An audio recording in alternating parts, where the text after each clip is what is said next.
Shalom a todos, bem-vindos ao canal Ouça a Torá. Vamos continuar o Midrash do livro Yehoshua. O Midrash nos conta: estes 31 reis sobreviveram desde o tempo de Abraham. Quando Abraham tinha 100 anos e Sara 90, eles tiveram um bebê. Muitas pessoas que ouviram falar disso não acreditaram. É impossível para uma mulher desta idade ter um bebê, disseram eles. Abraham e Sara devem ter inventado uma história. Eles adotaram um bebê e agora estão dizendo a todos que ele é filho de Sara. Abraham sabia o que as pessoas estavam dizendo. Quando o filho Yitzhak tinha 2 anos de idade, Sara disse a Abraham que a criança estava pronta para ser desmamada. Abraham sugeriu: vamos fazer uma festa e convidar muitas pessoas importantes. Diremos às suas esposas para virem também. Deixe-as assistir você amamentar nosso bebê. Quando elas virem alimentando com seu próprio leite, acreditarão que ele é nosso filho. Talvez eles até desistam de servir a ídolos e comecem a servir a Hashem. Eles verão como Deus recompensa aqueles que o escutam. Entre os convidados importantes da festa de Abraham estavam o gigante Og e os 31 reis de Eretz Canaã. Deram uma olhada em Yitzhak e imediatamente começaram a menosprezar a criança pequenina e de aparência frágil. Afinal, seus próprios filhos nasceram imensos e fortes. Como podem os descendentes deste fracote herdar Eretz Canaã? Eles zombaram. Abraham está fazendo falsas alegações. Hashem decidiu. Eles ainda viverão para ver a minha promessa se tornar realidade. Og será morto por Moshe e os 31 reis por Yehoshua. É por isso que esses 31 reis sobreviveram até os dias de Yehoshua. O Midrash nos conta: Hashem entrega seus louvores aos outros. Hashem age exatamente da maneira oposta de um rei humano. Normalmente, um rei envia seus generais e soldados para a guerra. Se eles vencerem, voltam para honrar o rei com uma coroa especial de vitória e cantam seus louvores. No entanto, durante toda a guerra, ele permanece confortavelmente em seu palácio. Hashem faz exatamente o oposto. Ele luta as guerras pelos Bnei Israel. Então, ele escreve na Torá que eles foram vitoriosos. Hashem matou os poderosos gigantes Sihon e Og, mas ele ditou para Yehoshua escrever no livro de Yehoshua: Moshe, o servo de Hashem, e Bnei Israel derrotaram eles. Da mesma forma, Hashem lutou nas guerras de Yehoshua. Em algumas delas ele realizou milagres abertos, como quando fez chover grandes pedras de granizo sobre os reis Emorim. Novamente, ele disse a Yehoshua para escrever: estes são os reis que Yehoshua e Bnei Israel derrotaram. Hashem é humilde e devemos aprender a ser humildes também. Hashem diz a Yehoshua para dividir a terra. Yehoshua tinha agora mais de 100 anos e ainda não tinha acabado de conquistar toda a terra de Eretz Canaã. Hashem disse-lhe: você já é um homem velho e muitas partes da terra que eu prometi a Abraham não foram conquistadas. Eu ajudarei Bnei Israel a conquistá-las após sua morte. Enquanto isso, eu quero que você divida toda a terra entre as tribos, incluindo aquelas partes que ainda não estão em suas mãos. Pergunta: por que Hashem ordenou a Yehoshua que dividisse até mesmo aquelas partes de Eretz Canaã que não foram conquistadas? Respostas. Primeiro, Hashem prometeu a Yehoshua: você irá dividir Eretz Canaã entre as tribos de Bnei Israel. Yehoshua tinha sido muito lento em conquistar a terra. Ainda assim, Hashem queria cumprir sua promessa de que Yehoshua realmente dividiria toda a terra entre as tribos judaicas. 2. Uma vez que as Shevatim soubesse exatamente qual área pertencia a elas, naturalmente elas se esforçariam mais ainda para conquistá-la. Por outro lado, havia o risco de que as outras tribos não estivessem tão interessadas em ajudar. Apesar disso, todas as tribos eram obrigadas a ajudar a tribo que realmente possuiria aquela terra. 3. Com Yehoshua dividindo a terra inteira, não haveria brigas e argumentos depois de sua morte sobre a qual tribo pertencia ao território recém-conquistado. Quantas tribos receberam uma parte da terra? Lembre-se de que as tribos Reuven e Gad pediram a Moshe por terras no lado leste do Jordão. Moshe concordou. Ele dividiu o reino do rei Emori de Sihon entre Reuven e Gad. Parte da tribo de Menache também recebeu terras a leste do Jordão. Esta foi a terra de Og, rei de Bashan. A tribo de Levi não teve participação em Eretz Israel. Seus membros não deveriam ser fazendeiros porque os Coanim e os Leviim estavam ocupados fazendo a Avodá no Mishkan e no Beit HaMikdash. Como então eles ganhariam a vida? Eles viveriam das terumot e masrot, as partes da colheita que Hashem ordenou aos Bnei Israel que pagassem a eles por servirem no Beit HaMikdash. Os Coanim e os Leviim também receberiam 48 cidades espalhadas por toda a Eretz Israel, mas estas cidades eles receberiam de Yehoshua muito mais tarde, depois que o resto da terra fosse distribuído. Yehoshua, portanto, teve que dividir a terra entre as nove tribos e meia remanescentes: Shimon, Yehudá, Issachar, Zevulun, Dan, Naphtali, Benjamim, Asher, parte de Menache, Yehoshua, Efrai. Menache e Efrai juntos formam a Shevet de Yosef. Você se lembra que Yaakov prometeu ao filho Yosef que ele se tornaria 2 tribos e receberia uma porção dupla na terra? A terra é dividida. Como Yehoshua poderia dividir uma terra inteira entre 9 tribos e meia e fazê-las todas felizes? E se algumas delas achassem que não receberam uma parte justa? A resposta é que, a fim de evitar quaisquer argumentos, Hashem decidiu qual parte cada tribo receberia. Yehoshua lançou um goral, sorteio, e o goral revelaria a escolha de Hashem.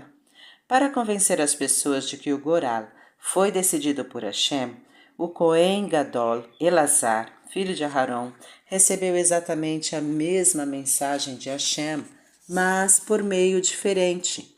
Elazar estava na frente de Yehoshua e todo o Bnei Israel. Ele estava usando as 8 vestes do sumo sacerdote. Uma delas era o Roshem Mishpat, peitoral, em cujas dobras estava escondido o Urim Vetumim, um pergaminho contendo o grande nome de Hashem. As letras do nome de uma Shevet se acendiam no Roshem.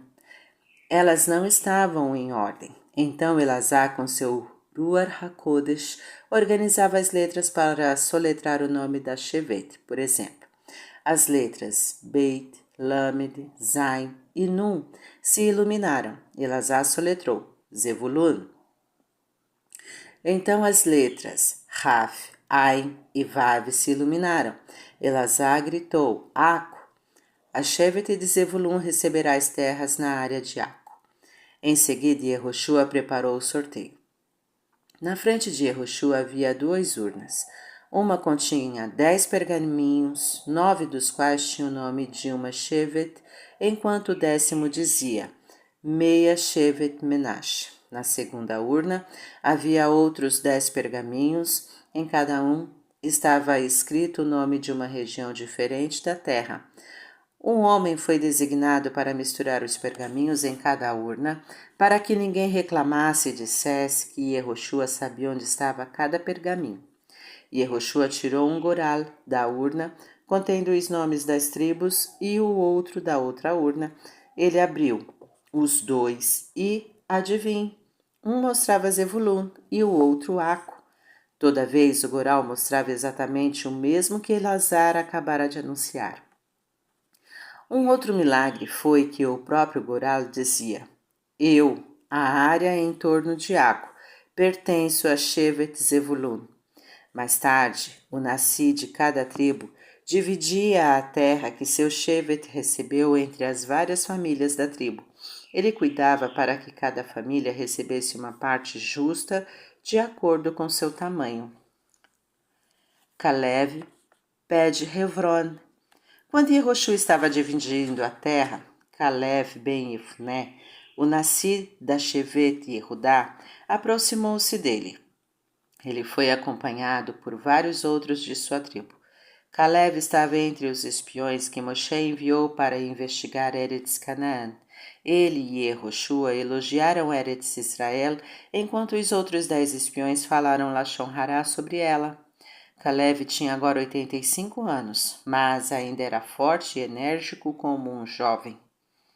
Caleb lembrou a Yehoshua: Moshe fez uma promessa para mim. Você se lembra que 45 anos atrás, quando Moshe nos enviou para espionar a terra, eu fui a Hebron, para a gruta de Marpelá, onde nossos antepassados estão enterrados. Lá eu fiz tefilá para Shem, para que ele me ajudasse a suportar a influência maligna dos 10 espiões. Durante toda a viagem eu fingi concordar com o plano deles, mas depois que voltamos e os espiões criticaram Eretz Canaã, eu me levantei e disse a verdade para o povo. Não acreditem no relato dos espiões. A terra é muito boa e Hashem nos ajudará a conquistá-la.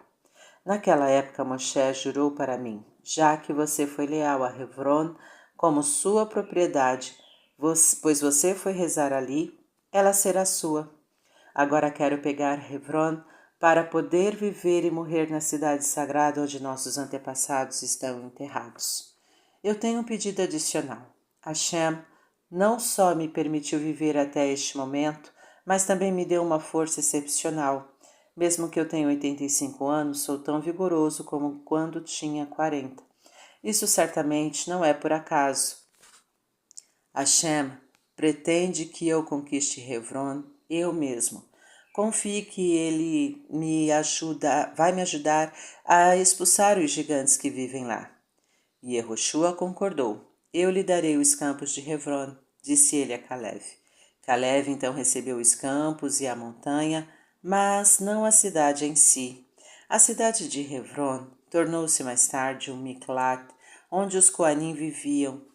Yehoshua abençoou Caleb. Possa Hashem te ajudar a expulsar os gigantes de Hebron. Você certamente merece sua ajuda, pois sempre confiou nele. Que você nunca se prejudique com um Ain Ará, mal olhado, causado pela inveja, embora todos possam ver o quão forte você é na sua velhice. Que sua força permaneça com você. De fato, Caleb mais tarde conseguiu expulsar os poderosos gigantes de Hebron. Mas isso aconteceu após a morte de Yehoshua. Nós iremos em Yirtzeh Hashem descrevê-lo no livro de Shoftim. A Shevet Yehudá recebe uma parte na terra. A primeira Shevet a receber sua terra foi a tribo de Yehudá. Tanto Urim Vetumim quanto Goral escolheram o nome Yehudá. Sua terra estava na parte sul de Eretz Israel. Por que a Shevet Yehudá foi a primeira a receber sua porção de terra? Yehudá sempre foi a principal tribo. Os reis judeus eram descendentes dessa Shevet. Foi a primeira das Degalim, bandeiras, a percorrer o deserto na época de Moshe. O nasci de Yehudá, Nachshon ben Aminadav, foi o primeiro a oferecer Korbanot no novo Mishpeach, no Mishkan, no deserto. Os campos ao redor de Hebron, que foram entregues a Caleb, estavam localizados no meio da porção de Yehudá. Hashem planejou isso especialmente para que o nascido de Yehudá não possuísse um pedaço de propriedade longe de sua tribo. Caleb era o nascido da Shevet Yehudá. A cidade de Jerusalém também estava na terra de Yehudá. O povo da tribo de Yehudá estava ansioso para conquistar a cidade sagrada. No entanto, era habitada por uma família chamada Yevus, cujos membros eram netos do rei Avimelech. Por causa disso, Bnei Israel ainda não conseguiram conquistá-la. Por que não? Vamos olhar uma história no livro de Bereshit?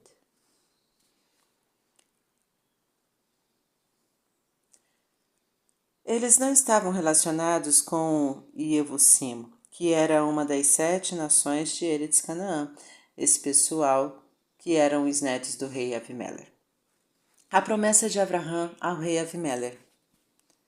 Depois que Hashem destruiu a perversa cidade de Sidom, Abraham pensou: esta parte da terra está agora deserta. Não há viajantes que eu possa convidar para minha tenda para oferecer-lhes uma refeição e ensiná-los sobre Hashem. Ele disse a Sara: vamos nos mudar para o sul. Abraham e Sara empacotaram seus pertences e mudaram sua tenda para Gerar, onde os Pelistim moravam. Logo depois, Avimelech, o rei dos Pelistim, sequestrou Sara. Ele queria essa linda mulher para si, mas Hashem protegeu Sara e puniu o rei e sua casa, que foram todos atingidos por uma praga. Como resultado, o rei Avimelech libertou Sara. Ele deu a Abraham muitos presentes valiosos para que Abraham não se zangasse com ele. Ele até deu sua filha a Sara como serva, dizendo: é melhor que minha filha viva como serva na casa de Abraham do que como princesa no meu palácio. O faraó também havia dado sua filha Agar como serva para Sara com a mesma explicação. O rei Avimelech disse a Abraham e Sara que eles eram bem-vindos em sua terra. Eles, no entanto, preferiram se afastar. Pouco tempo depois, Isaac nasceu de Abraham e Sara. O rei Avimelech ficou surpreso. Vejam, todos estes milagres que aconteceram com Abraham. Ele exclamou: ouvi dizer que ele foi vitorioso na guerra contra os 4 reis poderosos, e quando eu tentei pegar Sara, fui forçado a devolvê-la. Agora Abraham, com a idade de 100 anos, tem um novo bebê. Tudo isso é fantástico. Eu vejo claramente que Hashem está com Abraham. Estou convencido de que os filhos de Abraham irão conquistar Eretz Canaã, como Hashem prometeu a ele. Pelo menos, deixe eu me proteger o tanto quanto for possível. O rei Avimelech, seus amigos e seu general viajaram para a tenda de Abraham. Eu vim fazer um tratado de paz com você, Avimelech disse a Abraham. Vamos prometer não prejudicar um ao outro. Este tratado também se aplicará aos nossos filhos e netos, quando este tratado de paz esteja em vigor, até que nossos netos morram. Eu não estou preocupado com o que acontecerá depois desse tempo. Abraham sempre foi gentil com todo mundo. Eu concordo em fazer este tratado, ele disse. No entanto, Hashem não aprovou. Não é bom fazer um tratado de paz com um adorador de ídolo. Ele disse: seria melhor que você não tivesse feito este pacto com ele. Você sofrerá com isso, Abraham. Os filhos e netos de Avimelech viveram até uma idade extremamente avançada. Quando Bnei Israel conquistaram Eretz Canaã na época de Yehoshua, o neto de Avimelech vivia em Jerusalém. Bnei Israel queria conquistar Jerusalém, mas eles se lembraram do pacto de Abraham. Eles não queriam violá-lo. Jerusalém, portanto, permaneceu em mãos não judaicas. Foi conquistada apenas anos depois, no tempo do rei David.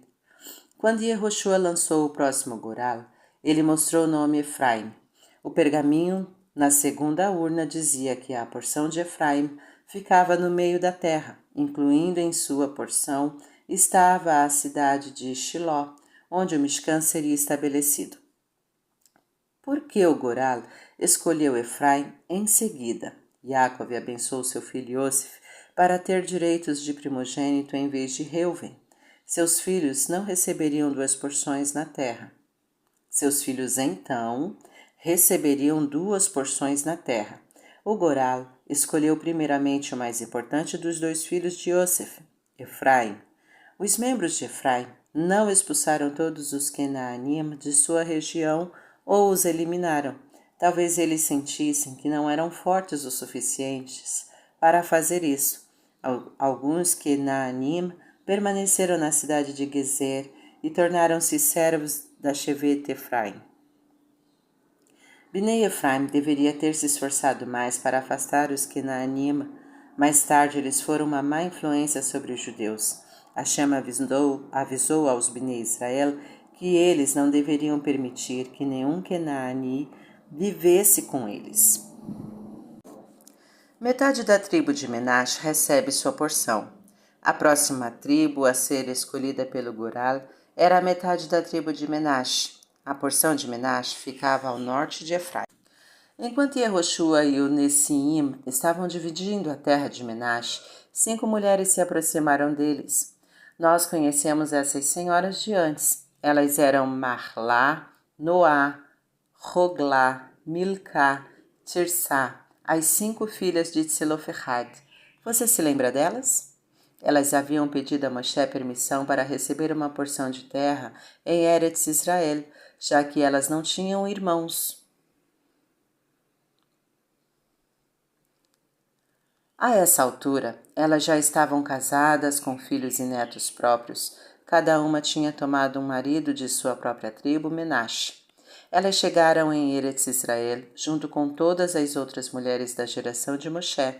Todas as mulheres judias sobreviveram à jornada no deserto, enquanto todos os homens da geração de Moshe morreram lá.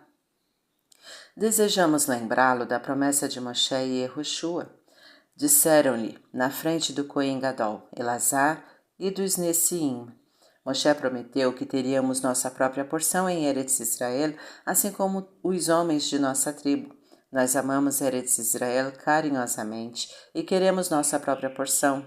Hashem disse a Yehoshua que as filhas de Tselofehad estavam certas, e Yehoshua deu a cada uma seu próprio lote de terra. A Shevet Menashe reclama. Os membros da Shevet Menashe vieram a Yehoshua para reclamar. Algumas pessoas da Shevet Efraim os acompanharam para apoiá-los. A terra que o Goral atribuiu a nós não é grande o suficiente. Os membros de Menashe disseram. Yaakov abençoou seu filho Yosef para que ele se tornasse frutífero como uma videira. Nós somos descendentes de Yosef e sua bênção mais do que se tornou realidade. Veja, agora contamos com mais de 20.000 homens além do que tínhamos em Yetziat Mitzrayim. Menashe tinha aumentado em maior proporção do que todas as outras tribos. A contagem no segundo ano depois de deixar o Egito mostrou que na Shevet Menashe havia 32.200 homens com idades entre 20 e 60 anos. No 40º ano no deserto, o número de homens de Menashe era de 52.700. 52.700 homens menos 32.200 homens daria 20.500 homens. A tribo de Menashe havia crescido em mais de 20.000 homens em 40 anos. Yehoshua respondeu para Shevet Menashe, eu não posso mudar o Goral. Por favor, não reclame. O que Hashem faz é justo. Eu posso, como sempre, dar-lhe um conselho. Eu vejo que você só se estabeleceu naquelas partes onde os Kenanim construíram casas. Na verdade, você possui uma grande área de montanhas que não deve ser muito difícil para uma grande tribo como a sua derrubar as árvores. Você poderá então se instalar em todas aquelas colinas. Bnei Menashe responderam, mesmo se formos desmatar toda a floresta de nossas montanhas, ainda não teremos espaço suficiente para nos assentar. Nós sabemos o que você nos dirá a seguir. Ataquem os Perizim e os gigantes Refaim que vivem no vale do lado dos bosques. Eles são das 7 nações e devem ser destruídos. Então você terá muito espaço. Nossa resposta, Yehoshua, é que não podemos expulsar esses não-judeus. Eles são muito fortes e estão armados com bigas de ferro. Yehoshua respondeu, você não me disse antes que tem um grande número de homens?